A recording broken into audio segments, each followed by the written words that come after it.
Okay, good evening. So our next topic will be on the water-soluble vitamins. Dito, we will be discussing the vitamin B complex and also the vitamin C.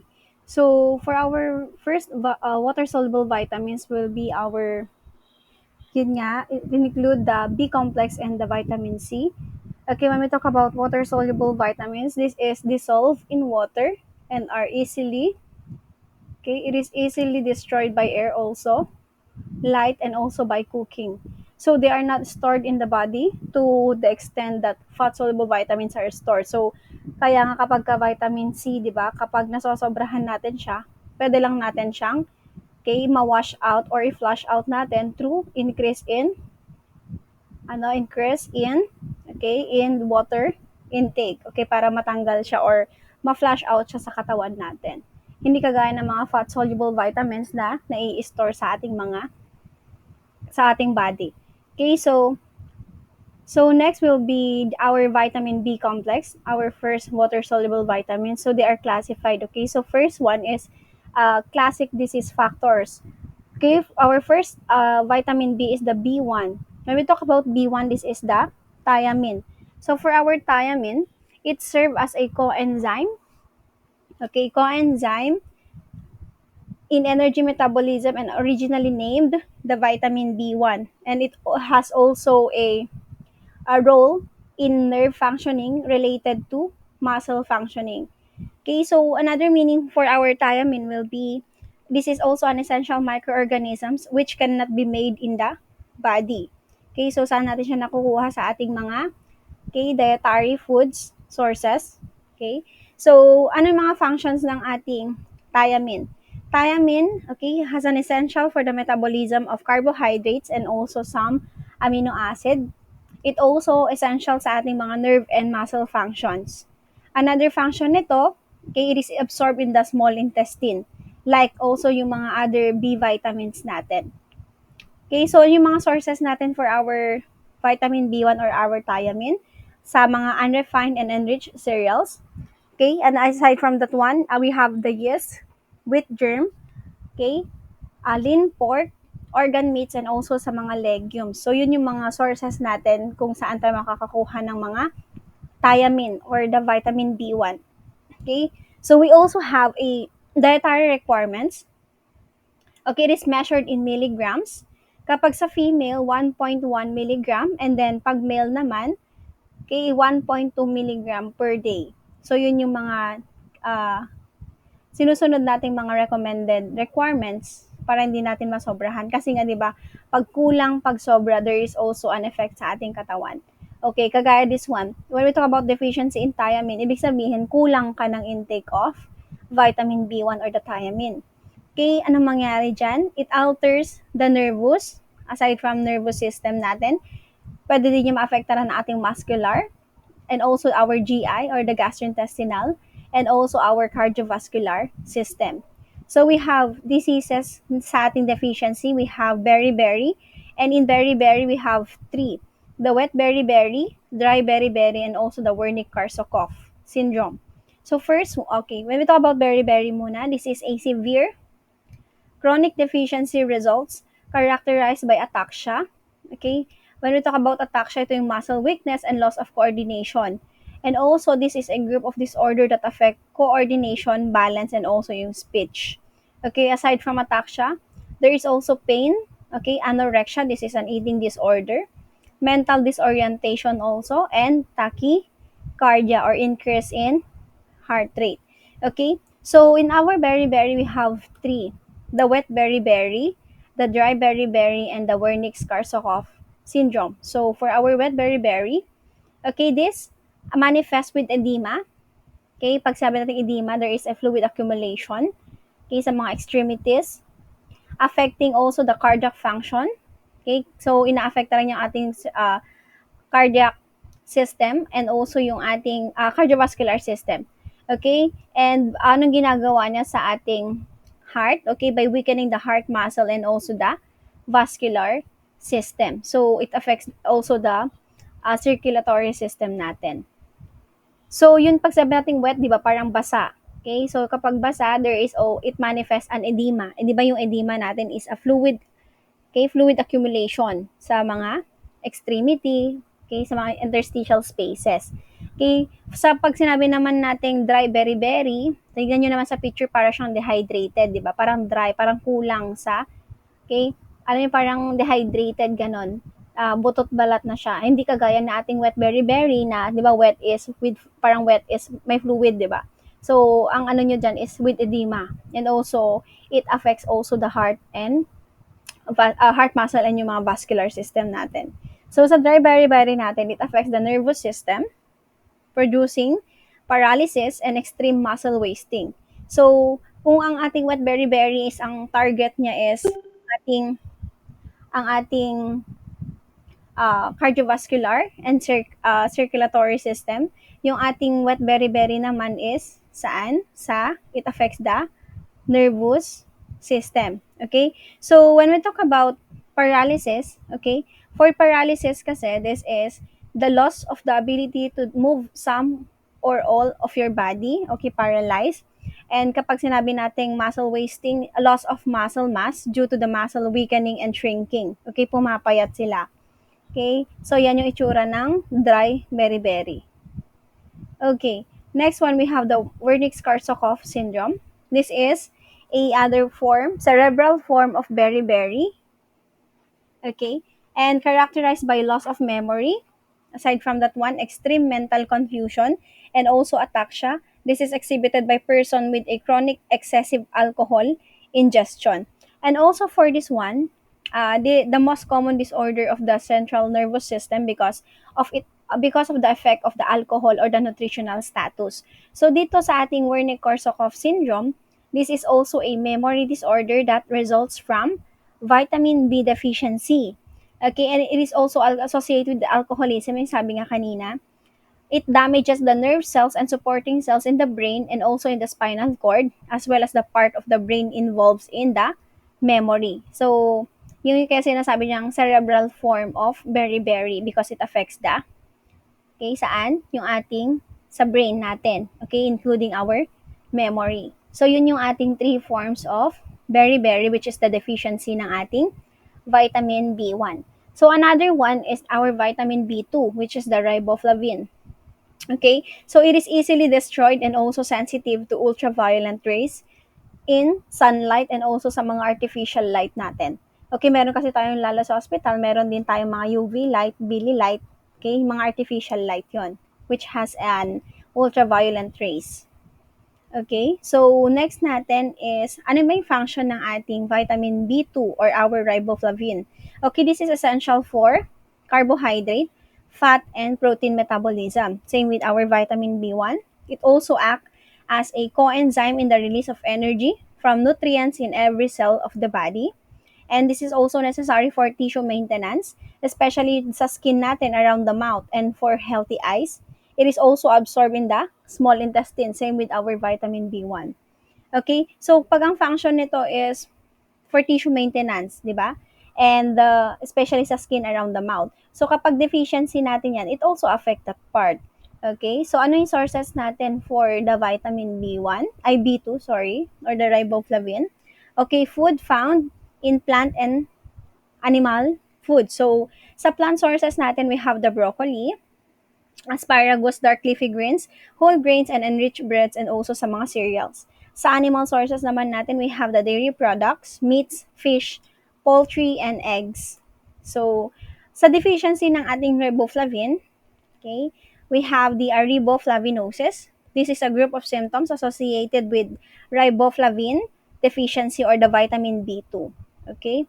So, ano yung mga nandito sa ating riboflavinosis or the group of symptoms ng deficiency ng ating vitamin B2? We have the cheilosis.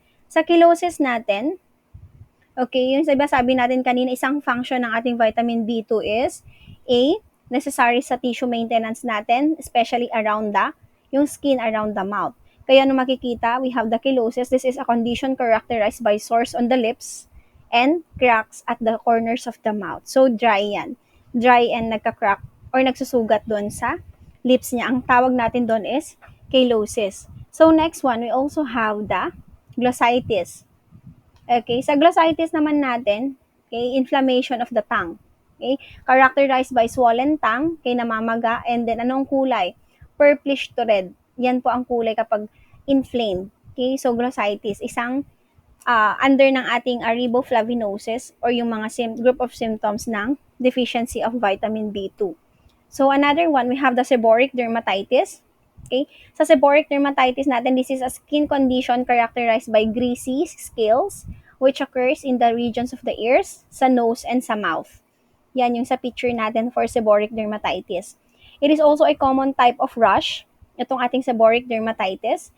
It causes red, scaly, greasy skin. It occurs on the skin that has oil glands, okay, such as face, di ba? Kung ano yung parang nag-oily na part natin, di ba, sa mukha natin. Aside from that one, sa scalp, ears, back, and also yung upper chest. Okay, so this is also a common type of scalp seborrheic dermatitis. Ang common na ating scalp seborrheic dermatitis is the dandruff. Okay, scalp seborrheic dermatitis yon ang ating dandruff.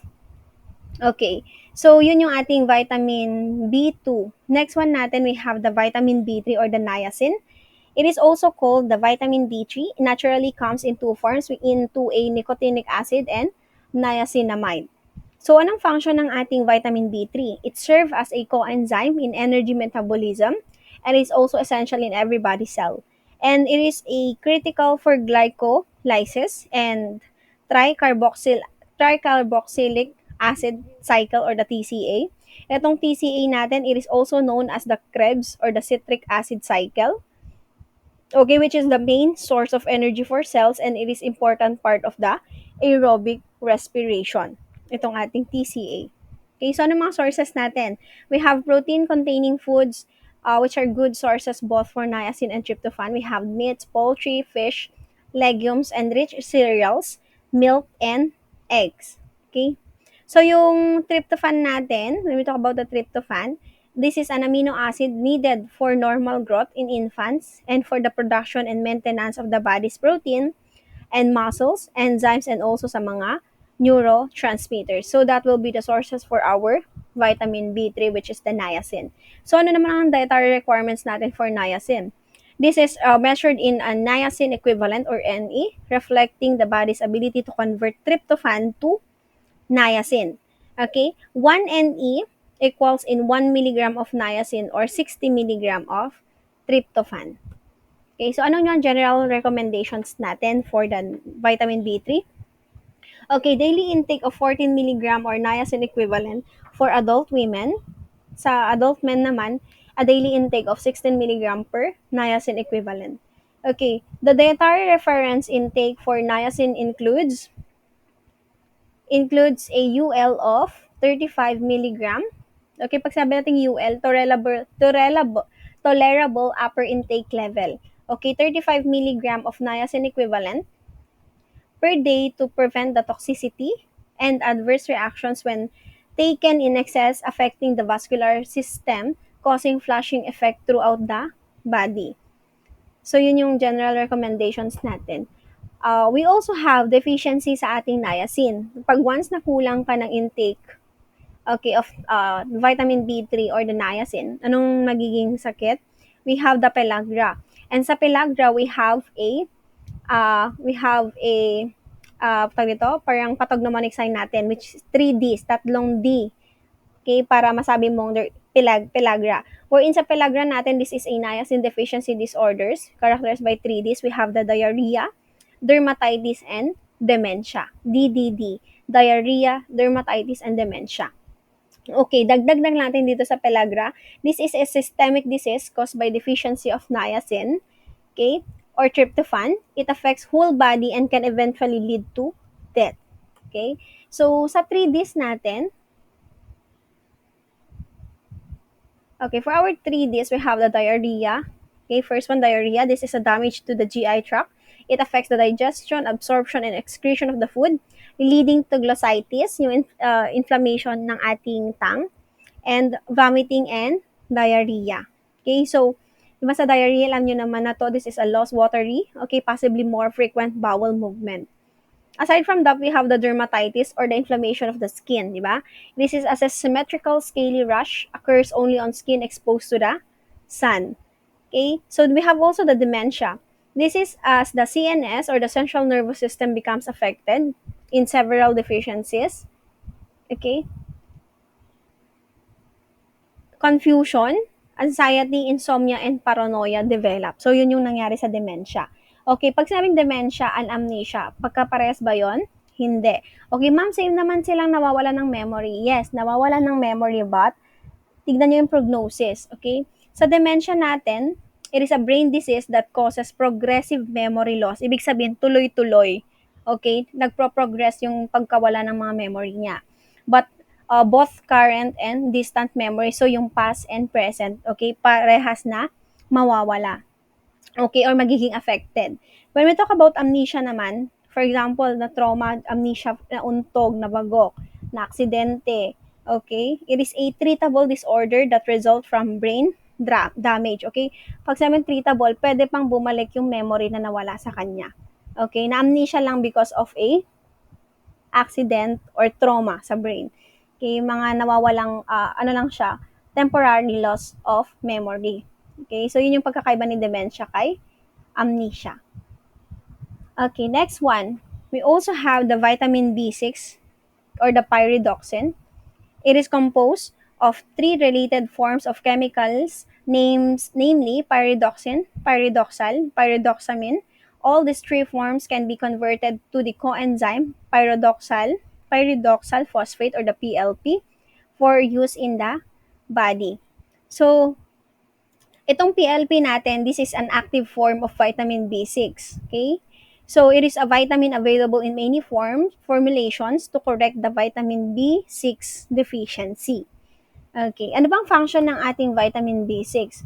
Okay, in the form of PLP or the pyridoxal phosphate, act as a coenzyme in the metabolism of amino acids and also in the protein.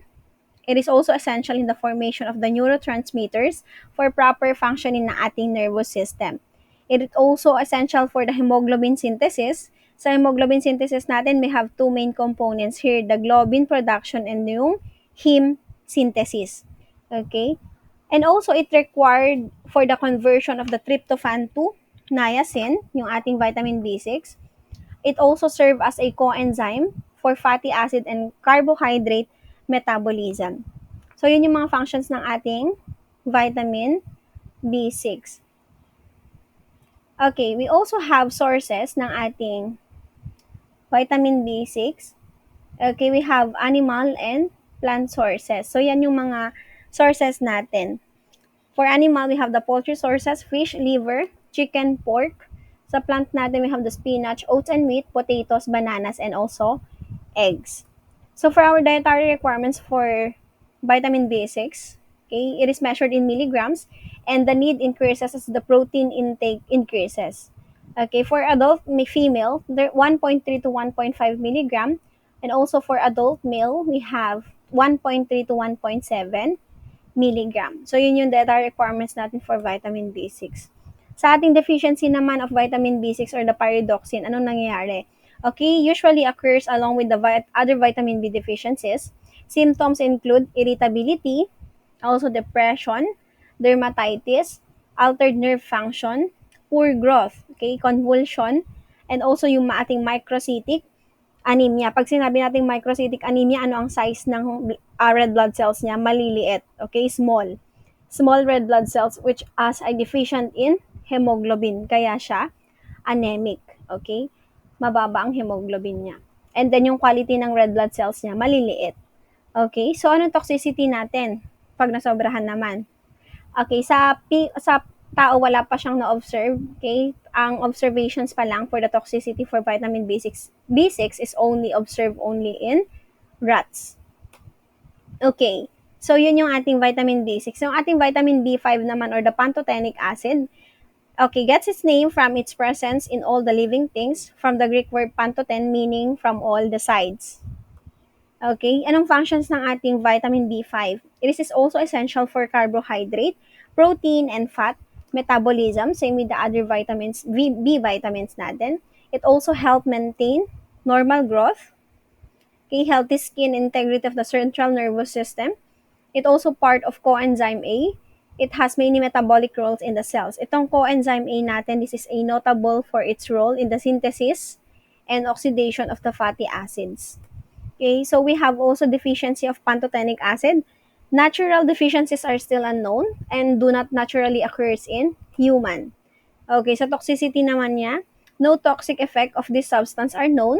Toxicity from excessive intake has not been confirmed, and doses up to 10 grams daily have been administered with no ill effects. So wala siyang effect kapag nag-more than dose sila of 10 grams. Okay, researchers have reported that daily dose of 10 to 20 grams may produce diarrhea and water retention. So nagtataya tsaka yung tubig kay hindi na ilalabas ng katawan niya. Naiiwan sa katawan. Okay, water retention. Okay? So, next natin is dietary requirements. Okay, 5 milligram pantothenic acid a day is sufficient for an adult. So, we also have sources for our vitamin B5. We have the liver, other glandular organs, meat, eggs, milk, cheese, and legumes. Okay. Another one, we have more recently discovered coenzyme factors. We have the liponic acid. Okay, liponic acid and also yung ating biotin. Okay, for first one, liponic acid. This is a sulfur-containing fatty acid and it is not true vitamin. Okay, because it can be synthesized in adequate amount in the body. So, pwede siyang makreate sa katawan natin. Anong sources natin for the liponic acid? We have the yeast and sa liver. Okay, another one, we have also biotin, or also known as the vitamin H or vitamin B7. Okay, B7, biotin, vitamin H, same lang yon. This is a water-soluble vitamin that's a part of the vitamin B family. So we also have functions for our biotin. Okay, for our biotin, it participates as a coenzyme in the synthesis of fatty acids and also in the amino acid. It also synthesized in the lower GI tract, in the intestine by the bacterial microorganisms, converts certain nutrients into energy, and it also help play an important role in the health of our hair, skin, and sa nails natin. Okay, the adequate intake for biotin is 30 microgram. Yun yung daily requirements na or adequate intake. Okay? So, for the deficiency ng ating biotin, symptoms ang nakikita which include nausea, okay, nasusuka, anorexia, this is a lack or loss of appetite for food, eating disorder, depression, okay, pallor, yung unhealthy pale appearance ng skin, okay, dermatitis, yung skin inflammation, increase in serum cholesterol. Ibig sabihin, mataas ang cholesterol level niya sa dugo. Or other term for this one is hyperlipidemia. Okay? So, we also have sources ng ating biotin. We have the liver, egg yolk, peanut butter, soy flour, cereals, and also yeast. Okay? Another one natin, we also have another category ng ating water-soluble vitamins. We have, under the B vitamins, is cell growth and blood-forming factors. So, we have the folate. Okay. Sa folate natin, or what we call the vitamin B9. Okay, it is also called the folacin or the folic acid. Okay, folate, folacin, folic acid, or vitamin B9, same lang po yun. Okay, ano yung functions ng ating B9? Okay, this is needed and important for the DNA synthesis. Okay, when we talk about DNA synthesis, it is the process whereby the deoxynucleic acids are linked together to form the DNA. Yung ating deoxynucleic acids, they have the adenine, thymine, cytosine, and also the guanine. Okay? Another function niya is synthesis of amino acid and protein metabolism. And also formation of the heme portion of the hemoglobin. When we talk about the heme portion, ito yung iron-containing molecule ng dugo natin, which is under na ating red blood cells, the hemoglobin. Okay, ano naman ang sources natin for the vitamin B9 or the folic acid? Okay, we have the cereals fortified with folate, sunflower seeds, green leafy vegetables, fruits such as orange, strawberries, and also the legumes. Okay, we also have dietary requirements for our vitamin B9. Okay, folate is measured in micrograms. Ang average daily intake for adult female is 400 micrograms. And also same sa mga male natin, which is ang intake dapat nila is nasa 400 micrograms. Okay? Increased need, pwedeng mag-increase need for folate during pregnancy, okay? And also periods of the growth because of the increased rate of the cell division and the DNA synthesis in the body of the mother and the fetus. Okay? So, kapag ka nalaman na buntis, di ba, kailangan na niyang magpa-check up for yung specific na vitamin na ini-intake niya. Kailangan yan sa first trimester ang ating folic acid. Okay, yung folic acid natin, tinutulungan niya, okay, para dun sa special formations ng baby natin or the fetus sa loob to prevent the neural tube defect. Okay? Sa neural tube defect natin, we have two kasi dyan. Once na hindi proper or hindi sapat yung nai-intake ni mother na folic acid, okay, risk siya for developing neural tube defect. We have the spina bifida and also the anencephaly. Okay, so ano natin mamaya. Okay, the recommended amount for women, 1 month before conception, pwede na siyang mag-intake before mabuntis. Okay, and also, through the first 6 weeks of pregnancy is 600 micrograms. Okay.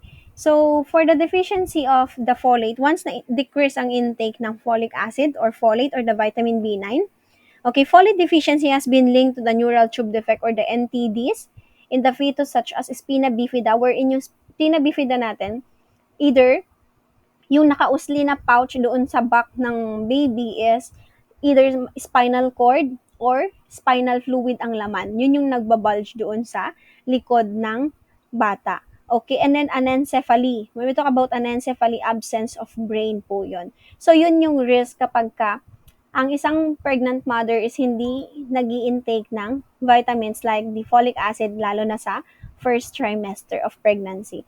Okay, another one, poor growth. Okay, another one is megaloblastic anemia and other disorders. Pag sinabi kasi natin megaloblastic anemia, ano naman ang, di ba, mega? Mega is, di ba, malaki.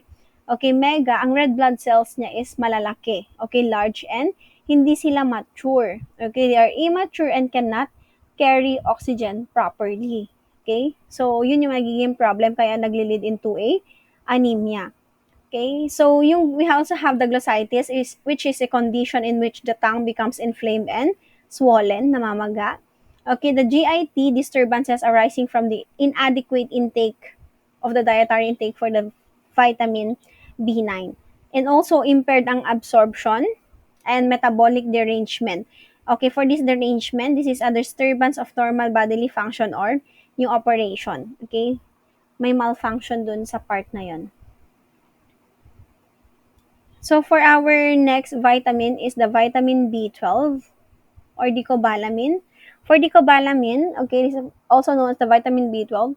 It is a compound that contains a mineral cobalt, okay, cobalamin.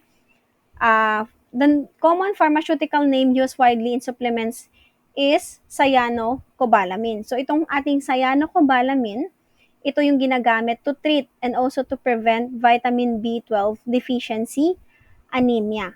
Okay?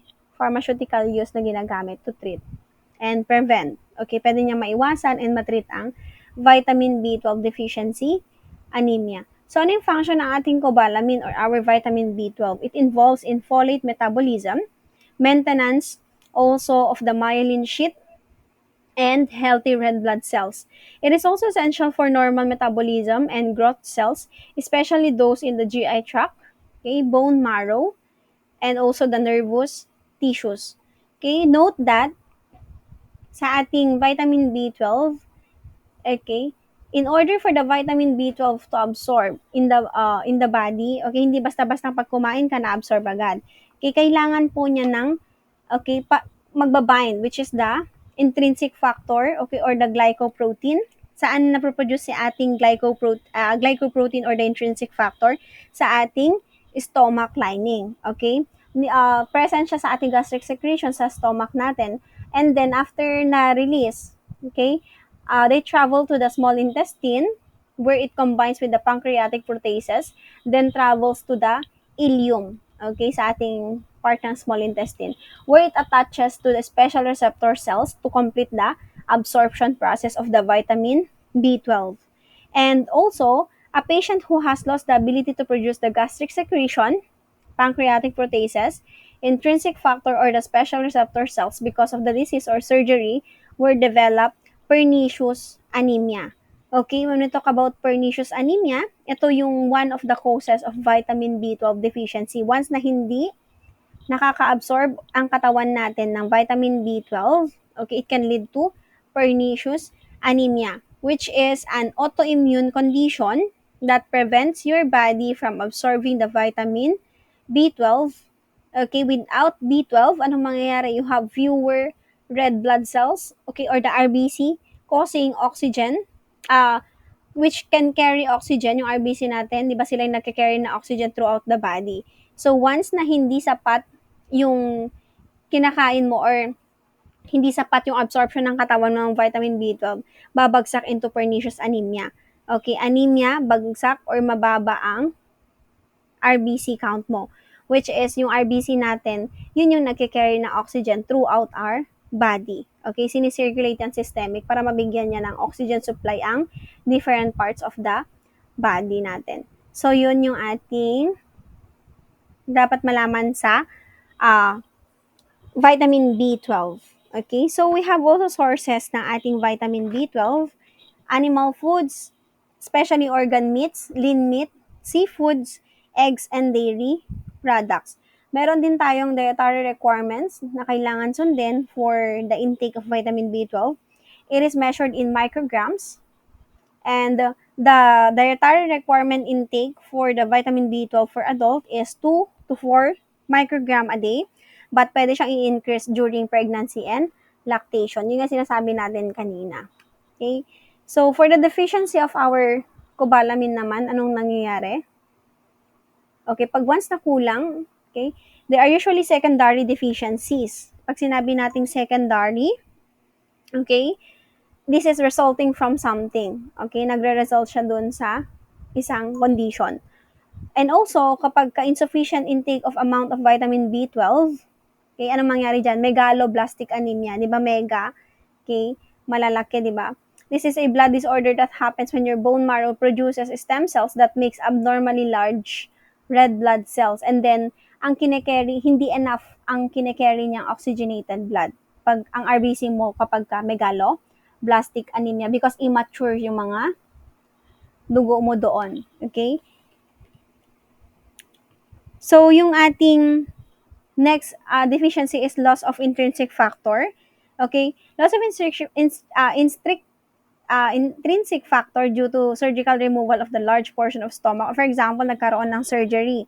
Kinatanggalan or nabawasan siya ng malaking portion sa stomach niya or the ileum sa papuntang small intestine natin often leads to pernicious anemia. Yung sabi natin kanina, di ba sa pernicious anemia, this is a decrease in RBC or red blood cells that occurs when the intestine cannot properly absorb the vitamin B12.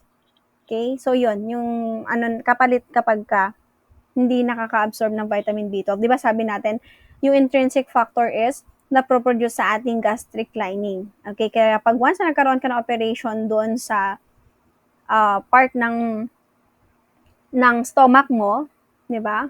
Wala nang makaka-produce or hindi sapat yung pinoproduce. So, hindi din siya ma-absorb sa intestine mo.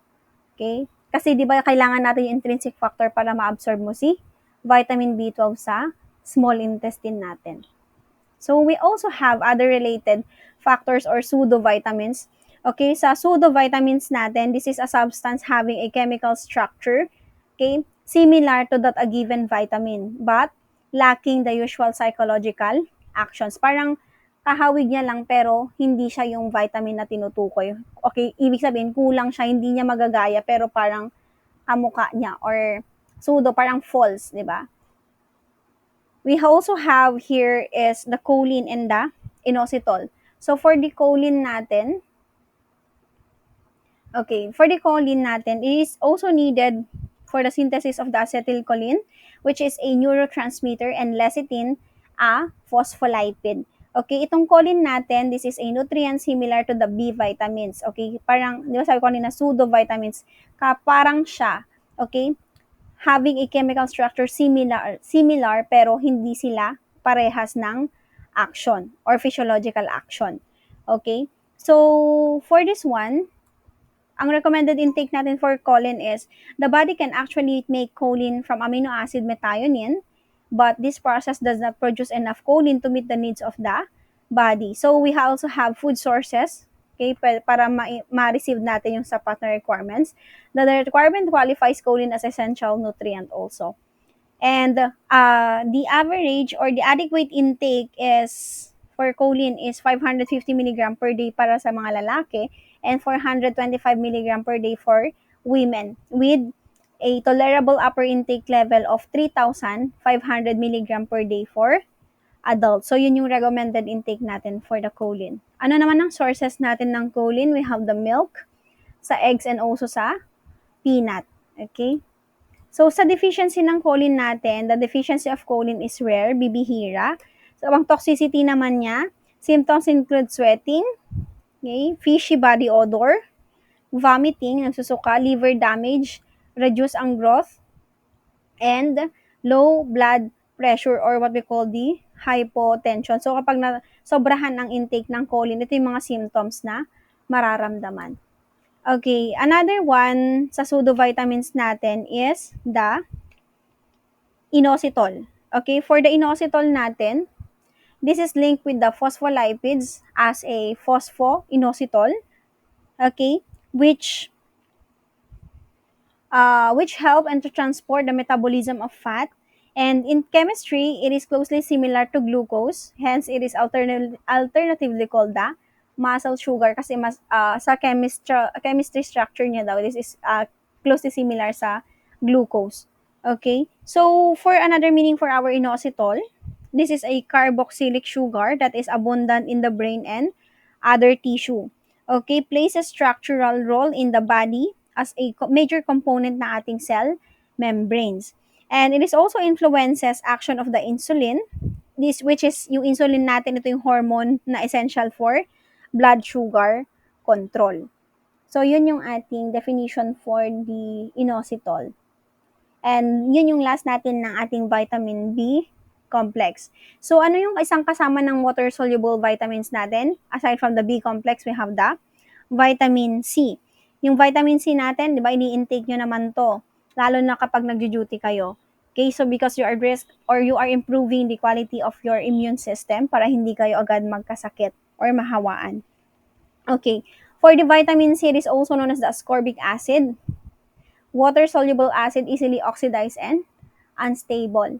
So, ano yung functions nito? It acts as a antioxidant and also as a coenzyme and also protects sa mga food natin from oxidation. When we talk about oxidation, ito yung nagde-deteriorate yung quality ng food product. Okay, so pinoprotektahan niya yung quality ng food natin. And also, it required for all the cell metabolism.